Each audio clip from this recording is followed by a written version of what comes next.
अब हमें जो करना है ये काम, निष्काम कर्म, किस चीज के साथ करना है? तो एक कंसेप्ट आता है कि हमारा कर्तव्य क्या है, व्हाट इज द कर्तव्य। हमें निष्काम भाव से अपना कर्तव्य पूरा करना है। We have to fulfil the duty with a sense of non attachment. But what is कर्तव्य? एंड द मीनिंग ऑफ कर्तव्य in Gita is known as स्वधर्म। So if someone asks you or asks Shri Krishna, what is my कर्तव्य, he would say it is your स्वधर्म। तो एक नया concept आ गया। यहाँ पर भी विकास जी बहुत बड़ी ब्लंडर कर रहे हैं। ये कह रहे हैं कि कर्तव्य क्या है, तो कर्तव्य क्या है तो कह रहे हैं स्वधर्म।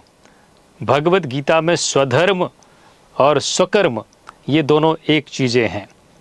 स्वभाव से उत्पन्न भगवत गीता के कर्म करने की क्षमता को भगवान कृष्ण ने स्वधर्म कहा है, उसी को भगवान श्री कृष्ण ने स्वकर्म कहा है। इस श्लोक को हम बाद में डिटेल में लेंगे, पहले आप इनका पूरा वीडियो देख लीजिए। स्वधर्म क्या है, और स्वधर्म के लिए जो सबसे प्रसिद्ध लाइन है वो ये वाली है, इसको आप ऐसे में जरूर यूज कर सकते हैं। कृष्ण कह रहे हैं स्वधर्मे निधनम श्रेय, अपने स्वधर्म पर चलते हुए मर जाना भी श्रेयस्कर है। व्हाट इज श्रेयस्कर? Good. It is good to die while working according to your स्वधर्म। पर धर्मो भयावह, और किसी और के धर्म पर चलते हुए जीना भयानक जीवन है। It is dangerous.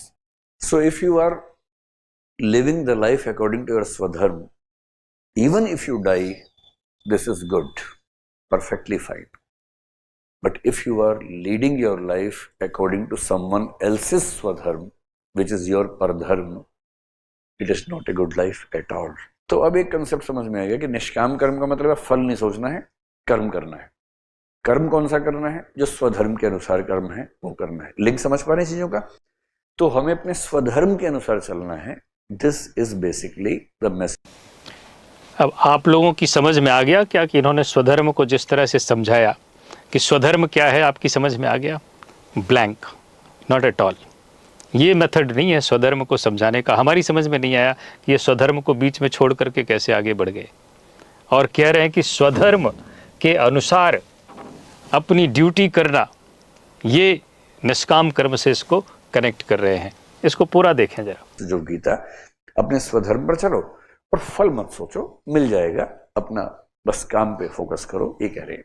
फिर उन्होंने एक जगह ये भी कहा स्वभाव नियतम कर्म। व्हाट इज स्वधर्म? स्वधर्म का मतलब है वह कर्म जो आपके स्वभाव के अनुसार तय किया गया है।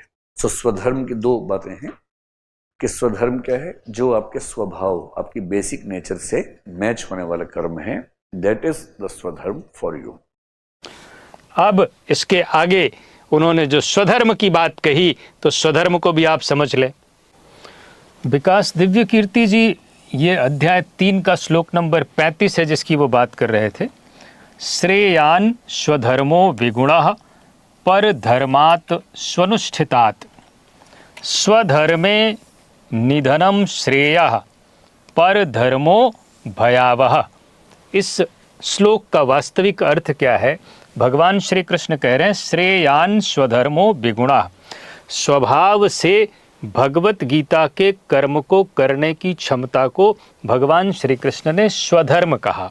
इसको आप ऐसे समझें कि एक साधक है, एक व्यक्ति है जो पिछले 5 जन्मों से धर्म के मार्ग का आचरण कर रहा है, जप तप ध्यान कर रहा है। उसकी ध्यान में बैठने की क्षमता, जप करने की क्षमता अलग होगी। एक व्यक्ति ने इसी जन्म में, इसी वर्ष प्रारंभ किया, उसकी ध्यान में बैठने की क्षमता, जप तप करने की क्षमता अलग होगी। इसको भगवान श्री कृष्ण ने स्वधर्म कहा। और पर धर्म, हमने कहा कोई व्यक्ति 10 वर्षों से, 10 जन्मों से कर रहा है, उसकी क्षमता अलग होगी। हम आज से करना प्रारंभ करते हैं, हमारी क्षमता अलग होगी। तो जो 10 जन्मों से कर रहा है, उसका जो आचरण है वो परधर्म। हमारा आचरण हमने आज से प्रारंभ किया, इसलिए ये मेरा स्वधर्म। भगवान श्री कृष्ण कहते हैं इस धर्म के मार्ग पर, इस कर्म के मार्ग पर दूसरे की नकल नहीं करना है। पर धर्मो भयावह। एक महापुरुष पिछले 10 जन्मों से जो योग तप ध्यान कर रहे थे, वह इस जन्म में बैठेंगे 10-10 घंटे, हो सकता है 10-10 दिन ध्यान करते रहें, और हम उनकी नकल करके कहें कि हम भी 10 दिन बैठेंगे। हमसे नहीं होगा। तो क्या होगा? भय उत्पन्न करेगा। हम भयभीत हो जाएंगे कि शायद इस धर्म का आचरण करना हमारे लिए संभव ही नहीं है, हम परित्याग कर देंगे। तो भगवान श्री कृष्ण कहते हैं, आज से आपने प्रारंभ किया है तो फिर इसको स्वधर्म कहा, और कहा कि आप जहाँ खड़े हैं वहीं से आचरण करना प्रारंभ करिए। पहले आप ओम के जप से प्रारंभ करिए। हो सकता है आपका 10 मिनट ही मन लगे, 2 मिनट ही मन लगे, 5 मिनट ही मन लगे, पर आप जहाँ हैं वहीं से आचरण करिए। अपने से आगे वालों की नकल मत करिए। ये है स्वधर्म, ना कि जैसा विकास जी समझा रहे थे।